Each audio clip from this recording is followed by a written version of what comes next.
আর জয় মাতারা দর্শক বন্ধু, যেমন টাইটেল যেমন ডেসক্রিপশন ঠিক তেমনই আলোচনা। শনির সাড়ে সাথে চলছে, আর এই সময় কি জিনিসগুলো করলে তোমার জীবনে বড় বিপর্যয় নেমে আসতে পারে। শনির সাড়ে সাথে চলাকালীন কি জিনিস করবে কি জিনিস করবে এটা জানার কিন্তু আগ্রহ প্রত্যেকের আছে। তাই সময় একদমই আমরা অতিবাহিত করবো না, টু দ্য পয়েন্টে চলে আসবো।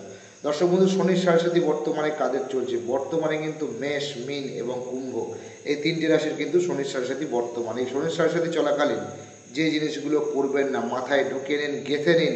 এই ভুলগুলোর মধ্যে একটু যদি আপনার হয়, শনির প্রকোপ থেকে কিন্তু রেহাই পাওয়া তখন মুশকিল হয়ে যাবে। দেখুন, শনি এমনি ন্যায়দাতা গ্রহ। শনি কাউকে চেয়ে কিন্তু ক্ষতি করতে চায় না। শনি গ্রহ কখনোই চায় না একটা মানুষকে ডাইরেক্টভাবে কষ্ট দিতে, কিন্তু তোমার কর্মগুণের জন্যই কিন্তু তোমার সেই কষ্টটা জীবনে আসে। তাই সাথে সাথে যখন চলছে কী করবেন? সবার প্রথম দরিদ্রদের কোনোভাবে অবহেলা করবেন না। আপনার কাছে বিপদের কেউ যদি এসে সাহায্য চায়, আর সেই সাহায্যটা করার মতো যদি আপনার ক্যাপাসিটি বা ক্যাপাবিলিটি থাকে, আপনার অবশ্যই তাকে দেখা উচিত সাড়ে সাথে চলাকালীন। দ্বিতীয় হচ্ছে অর্থের বিনিয়োগ। আপনার বিজনেস চলছে তো, ব্যবসা ক্ষেত্রে কোনো বড় ধরনের লোক নিয়ে সাড়ে সাথে চলাকালীন আপনি করবেন না, করলে কিন্তু সেখানে অর্থদণ্ড যাওয়ার সম্ভাবনা থাকবে।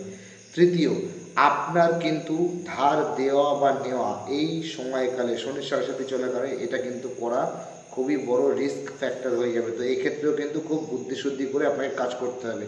চতুর্থত, কোনো পশু পাখিকে সাড়ে সাথে চলাকালীন আপনি আঘাত করবেন না, কারণ এই পশু পাখি যে আঘাত, এই আঘাত কিন্তু শনিদেব সহ্য করবে না। আপনাকে কিন্তু তার কুফলটাই ভোগ করতে হবে, কারণ ভোগ করার সময় আপনাকেই করতে হবে, অন্য লোক কিন্তু এসে তখন ভোগ করবে না। পঞ্চমত যেটা আপনাকে করতে হবে সাড়ে সাথে চলাকালীন, যেটা থেকে আপনি বিরত থাকবেন, সেটা কি? নেশা ভাঙ, নেশা জাতীয় দ্রব্য। এবং প্রয়োজনে শনি মঙ্গলবার অন্তত নিরামিষ খাবার খাবেন, শনি মঙ্গলবার অন্তত আমিষ জাতীয় খাবার খাবেন না। যদি সবসময় পালন করা হয়, এটা তো সবার ক্ষেত্রে সম্ভব না, শনি মঙ্গলটা অবশ্যই মানবেন। এবং যে আরেকটা জিনিস যেটা করবেন কি, নেশা জাতীয় জিনিস থেকে কিন্তু নিজেকে দূরে রাখবেন। শনিদেব কিন্তু নেশা জাতীয় জিনিস পছন্দ করেন। এবং তার পরবর্তী যে উপায়টা, সেটা কি? মিথ্যা বর্জন করুন, মিথ্যার আশ্রয় নেবেন না।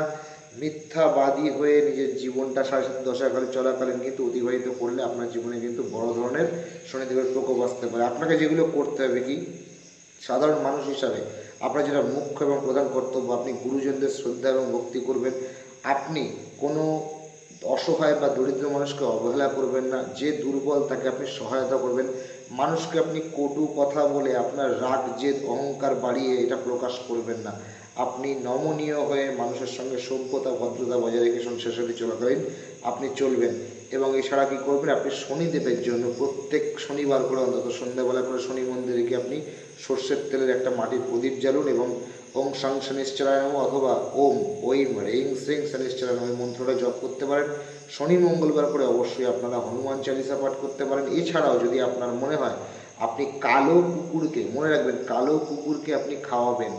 কালো কুকুরকে শনিদেবের কিন্তু এটা কালভৈরবের যেমন বাহন ভাবা হয়, আবার শনিদেবেরও কিন্তু এটা একজন প্রতীক হিসাবে ধরা হয়। তো কালো কুকুরকে যদি আপনি সেবা শুশ্রূষা করতে পারেন, খাওয়াতে পারেন, তা যদি কোনো রকমের ট্রিটমেন্ট করতে পারেন, তাহলে সেক্ষেত্রে কিন্তু শনিদেব প্রসন্ন হয়। এছাড়া কী করবেন? কোনো শনি মন্দিরের সামনে যদি শনিবার করে সম্ভব আপনার যদি সেই সামর্থ্য বা বাজেট থাকে, আপনি কালো তিল বলুন, আপনি কালো বস্ত্র বলুন, আপনি যে কোনো কালো বস্তু আপনি দান ধ্যান করতে পারেন। এটা করেও কিন্তু আপনি শনিদেবকে প্রসন্ন করতে পারবেন। দর্শক বন্ধু, এই কয়েকটা বিষয় মাথায় রেখে চলবেন। শনির সাড়ে সাথে চলাকালীন আমাদের জীবনে কিন্তু অনেক রকম নেগেটিভিটি আসে, সেটা আসবে কি আসবে না। এক, যেমন আপনার হরস্কোপ ঠিক করছে, দ্বিতীয় হচ্ছে আপনার কর্মফল। সাড়ে সাথে চলাকালীন প্রথম থেকে যদি আপনি সতর্ক হয়ে যান, এই নিয়মগুলো যদি আপনি মেনে চলেন, আমি আপনাকে কথা দিচ্ছি, আমি গুরুজি শ্রী অভিজিৎ শাস্ত্রী, শনির সাড়ে সাথে চলাকালীন বহু লোককে দেখেছি জীবনে তারা সার্বিক উন্নতি করেছে। নিয়মগুলো মেনে চলবেন, সৎ পথে থাকবেন, সত্যতা অবলম্বন করবেন, সৎ আহার, সৎ কার্য করবেন, অবশ্যই শনিদেব আপনাকে আশীর্বাদ করবে। নমস্কার, জয় মাতারা।